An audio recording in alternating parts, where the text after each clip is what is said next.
excellent jingle. Je ne comprends pas que vous soyez encore assis sur vos chaises. Bonjour à toutes et à toutes. Donc, effectivement, je m'appelle Pascal Durand, je suis directeur des projets et directeur du premier recours à l'Agence régionale de santé. Donc, merci d'abord aux organisateurs, bien sûr, de donner l'occasion à l'ARS d'intervenir ce matin. Et puis, vous précisez, juste pour se mettre en bouche, donc je viens de Montpellier parce que le siège de l'ARS est à Montpellier et que pour tous les supporters du Castres olympique, l'important pour l'ARS, évidemment, c'est que l'Occitanie gagne. Et donc, on remercie l'équipe du Castres olympique d'avoir contribué à ce que l'Occitanie gagne, puisque vendredi dernier, nous avions 100% de chance qu'une équipe d'Occitanie gagne le championnat. Donc voilà, les choses sont faites. Il n'y a pas de parti pris pour l'Agence régionale de santé. Alors, effectivement, on vous propose ce matin une petite intervention sur la dynamique du numérique en santé en Occitanie à l'aune du projet régional de santé. Donc, je vais essayer de revenir auprès de vous de manière assez synthétique sur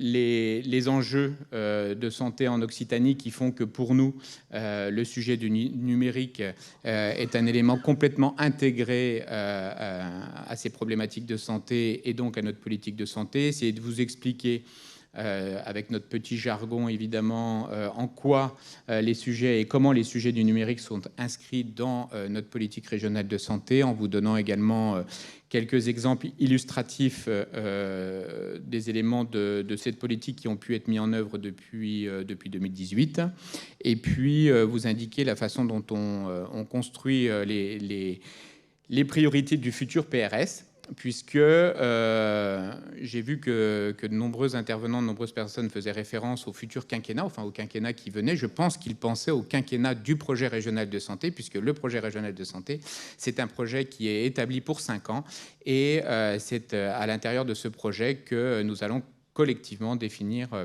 les priorités qui vont nous guider, et notamment sur le sujet de la e-santé. Alors, je vais donc utiliser la zapette. En quoi les sujets de transformation numérique sont des sujets totalement intégrés à notre politique de santé, et comment nous lisons les sujets de e-santé au regard de l'ensemble des autres problématiques auxquelles nous sommes confrontés. Donc, vous connaissez probablement ces sujets par cœur, mais dans notre région, comme dans le reste du système de santé en France, nous avons des défis de santé publique majeurs, liés bien entendu au vieillissement de la population. En région Occitanie, en 2040, il y aura 1 million de personnes de plus de 75 ans sur les 6 millions à peu près d'habitants que nous aurons à cette période-là. Donc on a un défi gigantesque lié à la perte d'autonomie des personnes âgées notamment, et aux conditions de leur maintien à domicile. C'est un sujet important pour la transformation numérique. On a bien entendu, mais ce n'est pas nouveau, et corrélativement à ce sujet du vieillissement, le sujet de l'accroissement de la prévalence des maladies chroniques. Et puis, spécifiquement à l'Occitanie et spécifiquement au contexte actuel, nous avons d'une part à renforcer notre lutte contre les inégalités de santé. Alors, dans le sujet du numérique, on appelle ça lutter contre la fracture numérique, mais en ce qui nous concerne, le sujet des inégalités de santé est un sujet qui bloque l'augmentation fondamentale des résultats qu'on devrait obtenir par une bonne utilisation de notre système de santé. En Occitanie, il y a 4 départements qui font partie des 10 départements les plus pauvres de France. Il y a des écarts extrêmement importants entre la façade est et la partie ouest de la région, entre les grandes métropoles et le monde rural au sein de l'Occitanie. Le propre des politiques publiques en général et de la santé en particulier, c'est malheureusement, d'accroître les inégalités de santé. Bien malgré nous, parce qu'on a toujours l'intention d'aller au plus près des personnes en situation de précarité, aux personnes qui sont le plus éloignées du soin. Mais en réalité, à coup de politiques plutôt généraliste et plutôt égalitaire, ce qui va dans le sens de notre fonctionnement du système, on crée des inégalités et on les accroît.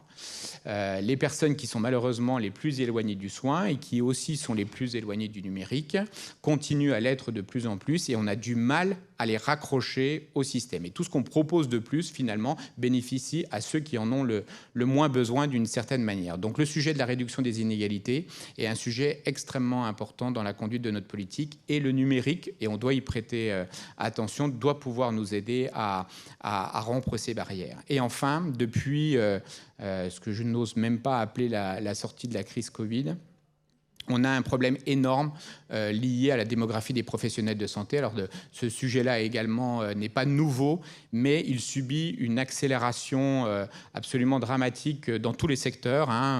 On parlait communément des déserts médicaux, même si nous on n'aime pas utiliser ce terme-là. Mais aujourd'hui, les problèmes de recrutement sont très forts à l'hôpital et ils sont également très très forts dans le secteur médico-social. Donc on a un tableau en fait où les besoins de la population n'arrêtent pas d'augmenter et ils vont augmenter de cette manière-là. Et l'offre, elle, va plutôt évoluer de cette manière-là. C'est-à-dire qu'on ne va pas avoir un accroissement ni du nombre de professionnels, ni du nombre de structures dans les prochaines années. Et ce n'est pas une tendance pour les 5 ans ou les 10 ans qui viennent. C'est une tendance extrêmement lourde du fonctionnement du système. Ce qui fait que l'écart entre notre capacité à répondre aux besoins et l'évolution des besoins eux-mêmes ne va faire que s'accroître. Donc il est extrêmement important pour nous que nous puissions engager de manière assez forte tous les sujets de transformation du système qui vont mobiliser l'ensemble des acteurs de santé de manière un petit peu différente de la façon dont on les utilise aujourd'hui pour essayer de faire face à ces défis. Donc on a des chantiers extrêmement forts liés bien entendu à l'organisation territoriale des services de santé, liés, on l'a vu avec le sujet de la démographie, à la gestion des ressources humaines en santé, liés également, mais plutôt de politique nationale, sur les sujets de financement et de régulation du système. Et bien entendu, on a un chantier de transformation extrêmement important sur la qualité et la pertinence des soins. À côté de ces 4 chantiers extrêmement lourds, il y a un 5e qui sous-tend un petit peu tout ça d'une certaine manière et pour l'ensemble des secteurs, c'est le sujet de la transformation numérique. Pour nous, c'est un des 5 piliers de transformation extrêmement forts du système de santé sur lequel on doit pouvoir s'appuyer pour répondre aux défis que j'ai évoqués juste avant. Alors ces dernières années, on a pu bénéficier, notamment au niveau national, d'une succession de plans et de mesures qui ont pu, de manière assez rapprochée d'ailleurs, nous donner des leviers et des moyens pour essayer de structurer cette politique de e-santé. En 2019, le programme Ma Santé 2022 a donné un cadre à la fois pour le développement et la régulation du numérique, mais également un cadre technique qui nous permettent de développer un certain nombre d'outils. Et ce qui a parachevé tout ça, c'est le Ségur depuis 2021 avec des investissements conséquents, 2 milliards d'euros pour l'ensemble de la France et soutenir l'ensemble des projets de développement sur la filière. Donc on bénéficie donc d'un cadre aujourd'hui qui est assez lisible pour tout le monde. Les enjeux, on les connaît. Les moyens, ils sont importants. Donc la question, c'est de savoir comment on mobilise toutes ces énergies pour aller dans le sens des réponses aux questions que j'évoquais tout à l'heure. Alors en région, on décline donc tout cela dans notre projet régional de santé et depuis 2018, nous portons principalement trois grands objectifs. Le premier concerne bien entendu l'implication des usagers dans le processus de santé. Pour nous, c'est une entrée extrêmement importante parce que c'est aussi l'expression des usagers dans la réponse aux besoins qu'ils formulent qu'on trouvera le levier pour développer les usages. Si les patients ne sont pas demandeurs, on aura beaucoup plus de mal à développer les usages. Le deuxième objectif sur lequel on s'est mobilisé depuis 2018, c'est d'accélérer la transformation numérique dans les processus de travail des professionnels de santé. Donc, en miroir de la mobilisation des usagers sur ces sujets-là, on a besoin de soutenir les professionnels de santé dans la transformation de leur processus de travail, et le sujet du numérique, bien entendu, doit pouvoir nous y aider. Et puis, pour englober le tout, nous mobilisons les sujets de transformation numérique pour mieux articuler les changements organisationnels autour des patients et autour des professionnels de santé. Donc on s'est concentré sur 3 priorités opérationnelles autour de ces objectifs. D'abord, l'accès territorial au numérique, et notamment le développement de la télémédecine. La deuxième priorité opérationnelle, en regard de ce que j'expliquais là sur l'accompagnement des professionnels de santé, c'était d'améliorer la coordination des professionnels de santé en leur proposant des outils permettant et favorisant le partage d'informations entre ces professionnels. Et puis, notre troisième priorité opérationnelle, c'est de soutenir à bloc les usages, puisqu'on sortait d'une période où de nombreuses expérimentations avaient pu naître ici ou là, et je pense même qu'ici, au sein de l'université de la santé, vous avez pu échanger déjà à cette époque-là sur l'importance de transformer l'essai, c'est-à-dire de passer d'une phase de succession d'expérimentation à des phases de développement massif des usages auprès des usagers et avec l'appui des professionnels de santé. Alors, en cela, au niveau régional, autour de ces objectifs, on a de nombreux outils. Bien entendu, on mobilise les financements qui sont mis à disposition, mais nous disposons d'un opérateur préférentiel qui est le GIP e-santé, de son acronyme techno le GRAD, mais le GIP e-santé, dont cette structure qui, auprès de l'agence, assure principalement le développement des usages dans les territoires en lien avec les attentes des usagers d'une part, mais également les attentes exprimées par les professionnels de santé de tous les secteurs. Donc ce GIP, depuis 2018, a connu un développement extrêmement important, et aujourd'hui, nous disposons en région d'une belle équipe qui permet d'accompagner l'ensemble de ces projets. Et pour favoriser la mobilisation de l'ensemble des acteurs, nous avons également, depuis 2018, créé une instance de concertation qui s'appelle le Comité régional de convergence de stratégie et santé, où nous rassemblons l'ensemble des membres de ce qu'on appelle l'écosystème. Donc on va retrouver des institutionnels et des professionnels de santé, mais on va également retrouver des représentants du monde de l'université, des industriels, des chercheurs et des représentants d'autres ministères, de manière à faire en sorte que nous puissions faire converger les énergies, les initiatives, les idées de tous ceux qui veulent intervenir sur le sujet de la e-santé au maximum au profit des priorités de santé publique aujourd'hui présentées dans la région. De cette manière, on essaye de faire converger également les financements et la visibilité qu'on peut donner sur les résultats concrets en matière de e-santé au regard des priorités de santé de la région. Alors, quelques illustrations pour vous indiquer comment ces sujets-là, de manière assez concrète, se développent sur le terrain, en mobilisant des outils qui permettent d'éviter, bien sûr, les ruptures dans les parcours de prise en charge des patients, et de développer également l'expertise autour de ces parcours, de manière à rendre complémentaires les dispositifs existants, l'intervention des différents professionnels de santé, et les aider à hiérarchiser les actions autour du patient. Alors, une des premières illustrations, bien entendu, c'est notre programme e-parcours et les fameux SNAC, les fameux services numériques d'appui à la coordination, qui sont là pour aider les professionnels de santé à renforcer leur organisation autour de l'exercice coordonné. Pour les professionnels de santé, principalement en ville et en lien avec l'hôpital et le médico-social, le sujet de la coordination et de l'exercice coordonné est un élément extrêmement important. Et donc, nous appuyons, et se développe aujourd'hui beaucoup, à travers les maisons de santé pluriprofessionnelles, les communautés pluriprofessionnelles territoriales de santé, toutes ces entités qui structurent notamment le secteur de la médecine de ville, de l'ensemble des professionnels de ville, mais qui se fait aussi en lien avec l'hôpital et le médico-social. Donc, nous avons pas mal développé les services à l'appui de la coordination de ces professionnels sur le territoire.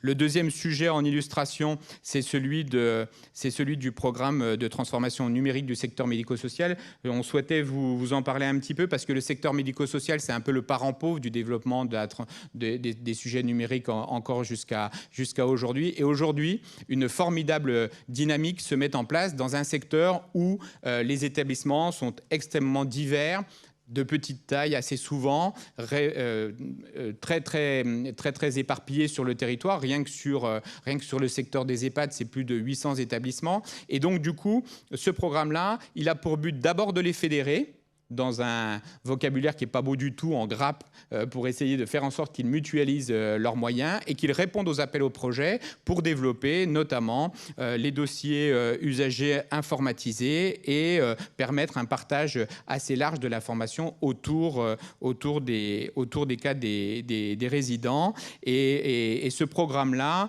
qui bénéficie d'un soutien financier assez conséquent, puisque sur 5 ans, au niveau national, c'est 600 millions d'euros sur les fameux 2 milliards qui y sont consacrés. Et en région Occitanie, sur les 5 ans, on aura plus de 40 millions d'euros, presque 43 millions d'euros à l'appui de ce programme-là. Donc, c'est important de l'avoir en tête parce qu'il ne doit pas y avoir de secteur important au sein du système de santé qui soit en retard sur le développement des usages du numérique, parce que sinon, il nous manque une brique dans la gestion des parcours. Donc, si le secteur médico-social est à la traîne, eh bien, la coordination entre la ville et le secteur médico-social va mal se faire. Idem avec l'hôpital. Donc, c'est pour ça qu'il est très important pour nous, et j'attire l'attention là-dessus, qu'on puisse développer les projets aussi sur ce secteur-là. Rapidement également, des illustrations concernant la télémédecine. Alors, je sais que ce matin, le sous-préfet du Tarn y a fait référence au programme Pastel de développement de l'usage, et pas que des équipements de la télémédecine dans les EHPAD. Alors, aujourd'hui, on a à peu près 80% des EHPAD et des départements qui sont couverts par ce programme-là, et on va atteindre les 100% très prochainement. Mais c'est vrai que le nerf de la guerre, c'est le développement des usages. C'est-à-dire qu'il ne suffit pas de mettre à disposition de tout le monde un bel ordinateur, une salle bien équipée, une liaison et une connexion Internet et des outils d'enregistrement des dossiers patients. Si on n'amène pas les patients devant la caméra, ça ne marche pas. Et donc, du coup, il est important, et c'est très illustratif de la politique qui est important de mener sur ce secteur-là, il est très important qu'à côté de l'usage et du développement des outils numériques, se mettent en place de véritables organisations de prise en charge, d'organisations plutôt territorialisées, qui mettent en rapport les professionnels déjà de visu et concrètement, avant que se mettent en place autour de cela différents outils. Juste l'évocation de 2 autres sujets rapidement. Le sujet de la télésurveillance, parce que des évolutions réglementaires ont eu lieu cette année et sont en œuvre là seront en œuvre à partir du 1er juillet, avec la prise en charge dans le droit commun d'un certain nombre d'actes de télésurveillance médicale. Donc avec une prise en charge par l'assurance maladie de ces actes-là, et une facilitation dans l'accès au marché pour les dispositifs médicaux qui ont attrait à ces dispositifs de télésurveillance. C'est important d'en parler parce que dans l'accompagnement des organisations territorialisées qu'on essaye de développer avec les différents partenaires de santé, ça va être extrêmement important de pouvoir bénéficier de ce levier qui permettra de faciliter notamment le maintien à domicile des patients. Alors, juste avant de conclure, évoquer bien entendu mon espace santé. Nous disposions en Occitanie d'un des 3 sites pilotes France entière, donc en Haute-Garonne. Aujourd'hui, on est totalement en phase de généralisation. Il ne manque plus que 2 départements dans le calendrier projet qui était développé. Surtout, ce qu'il faut souligner, c'est comme pour le sujet télémédecine, c'est qu'avoir un dossier patient partagé, c'est bien. S'il est rempli, c'est quand même mieux.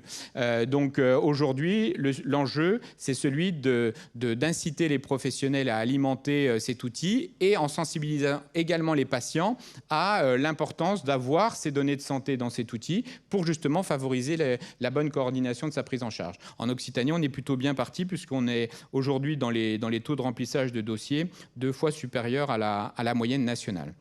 Donc ce qui nous attend devant nous, Maintenant, c'est à partir de tous ces éléments de définir une stratégie pour les 5 ans qui viennent, qui potentialise au maximum les acquis de Ma Santé 2022 et des financements opérés par le Ségur, pour orienter notre action sur le développement des usages au profit des organisations de santé qui se développent aujourd'hui sur les territoires.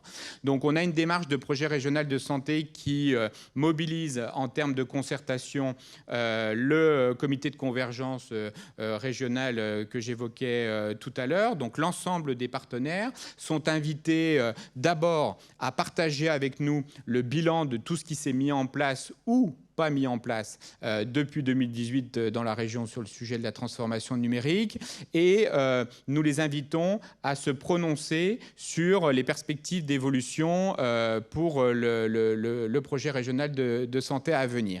Il est certain que ce projet régional de santé, qui doit donc officiellement être arrêté par le directeur général de l'ARS au mois de novembre de l'année prochaine, il est certain que la place du numérique, comme d'ailleurs les sujets aujourd'hui de RH en santé, de manière transversale, va être très, très, très importante dans la stratégie régionale. Beaucoup d'acteurs, en appui des chantiers de transformation, attendent des réponses du numérique au profit de leur organisation et de l'accompagnement des patients dans des filières de prise en charge qui soient plus orientées vers la ville et plus fluides qu'aujourd'hui. Donc le sujet pour nous, avec tout ce qu'on a en magasin, c'est de savoir comment on rend visible tous ces outils et toutes les possibilités aujourd'hui qu'on déploie, et surtout comment on les rend concrètement opérationnels dans les territoires. Et à cet effet, en Occitanie, nous avons pris l'initiative de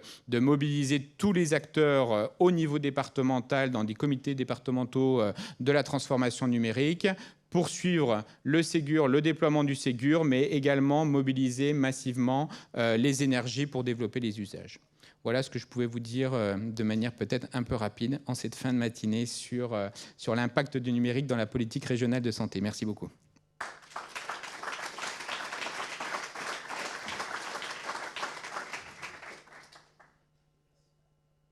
Merci Pascal pour cette présentation très claire. Est-ce qu'il y a des questions ?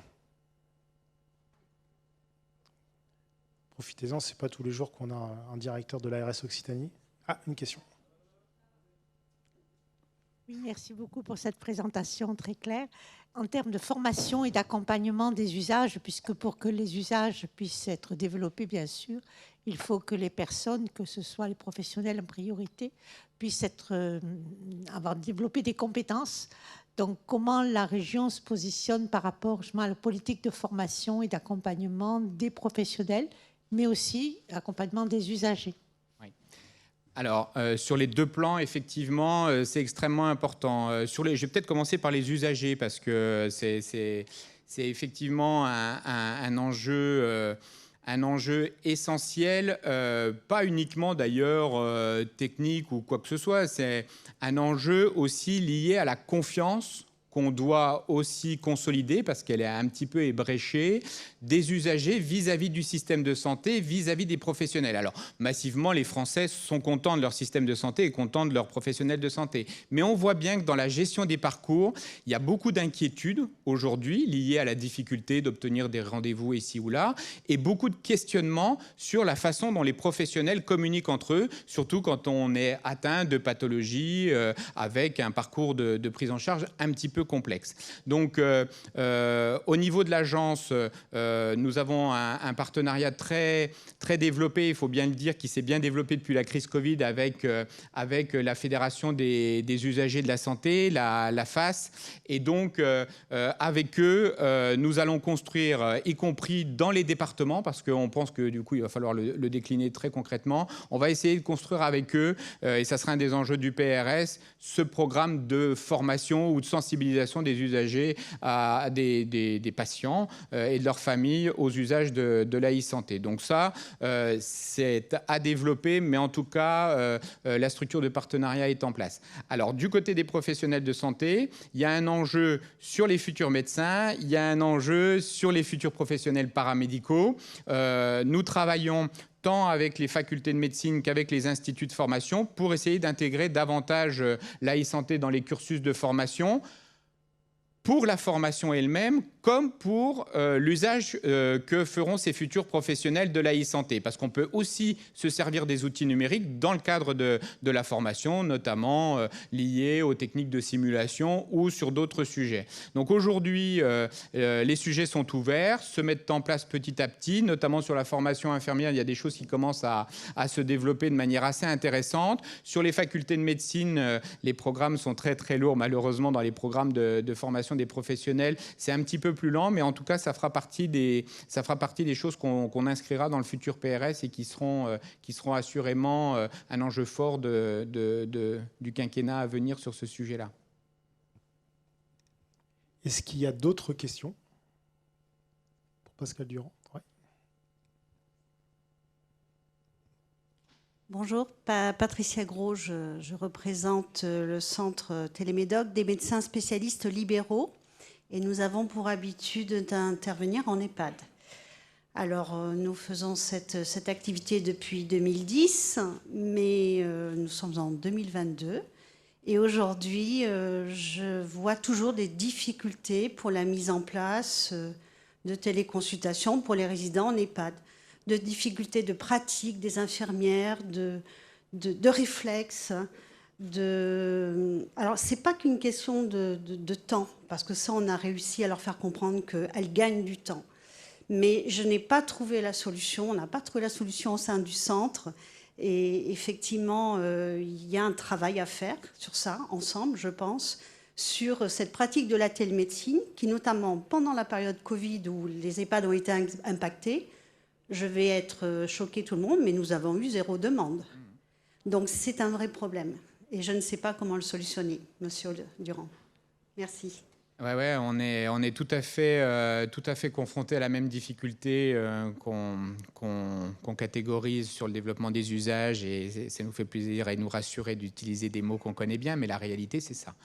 Et donc, on a peut-être 2 chantiers par rapport à ça. Le premier, c'est véritablement celui de l'organisation des soins au sens quelle relation y a-t-il déjà ou devrait-il exister entre les professionnels avant de parler du sujet télémédecine. Nous, on avait envisagé notamment le programme Pastel pour mettre en lien les professionnels des EHPAD avec des gériatres, mais plutôt en proximité. C'est-à-dire que le premier objet, ce n'était pas de mobiliser un gériatre à l'autre bout de la France, c'était de mobiliser les gériatres du département.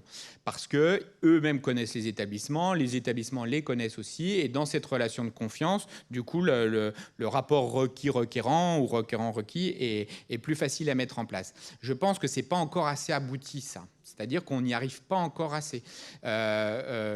Pour quelles raisons je pense, je vous rejoins assez, c'est pas forcément qu'un sujet de temps, parce que on l'a vu aussi avec la crise Covid, du temps on a pu en dégager, nous y compris sur le sujet personnes âgées. On avait ce besoin de coordination des EHPAD très fort, qui était en manque de repères, en difficulté absolue, etc. Nous, on a pu mobiliser des référents gériatres régionaux et on a pu constituer des plateformes, quasiment plus d'une par département, pour arriver en soutien des EHPAD qui, à chaque fois qu'ils étaient confrontés à une difficulté, pouvaient recourir à cette plateforme. Donc, je pense que le sujet organisationnel, il doit se traiter effectivement par le besoin concret auquel sont confrontés les EHPAD et de savoir comment on mobilise les référents en face, mais toujours, je pense, dans une relation plutôt de proximité. J'ai tendance à penser ça, même. Et dans nos grands départements ruraux, malgré tout, la proximité départementale, c'est déjà un petit défi. Et par contre, c'est vrai que, alors là, c'est pas pour casser le moral de tout le monde, mais c'est vrai qu'aujourd'hui, dans le secteur médico-social et plus particulièrement dans les EHPAD, le sujet du recrutement des personnels et ce à quoi ils sont confrontés aujourd'hui est véritablement dramatique. Hein. C'est-à-dire que l'absence de personnel, même d'aide-soignante, d'infirmiers, je ne parle même pas du coup de médecins coordonnateurs, les amène à se recentrer sur des besoins vitaux de prise en charge qui nous effraient un petit peu, même dans la façon aujourd'hui ils sont réalisés. C'est-à-dire que les établissements et les professionnels eux-mêmes, je le dis très, très, très simplement et très publiquement, aujourd'hui, ils sont confrontés à de telles difficultés qu'ils ne respectent même pas tous les standards minimaux de prise en charge, mais par nécessité, pas par ni relâchement, ni quoi que ce soit, ni aucune pression d'ailleurs financière de quelque ordre que ce soit. C'est aujourd'hui un problème RH.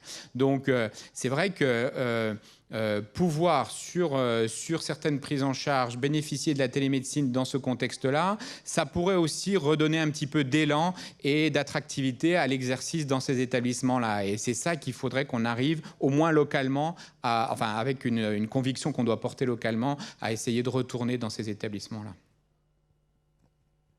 On a le temps pour une dernière question éventuellement? Pas de dernière question. En tout cas, merci beaucoup Pascal Durand pour cette présentation. Que l'ARS soit présente, c'est hyper important pour nous. Merci beaucoup.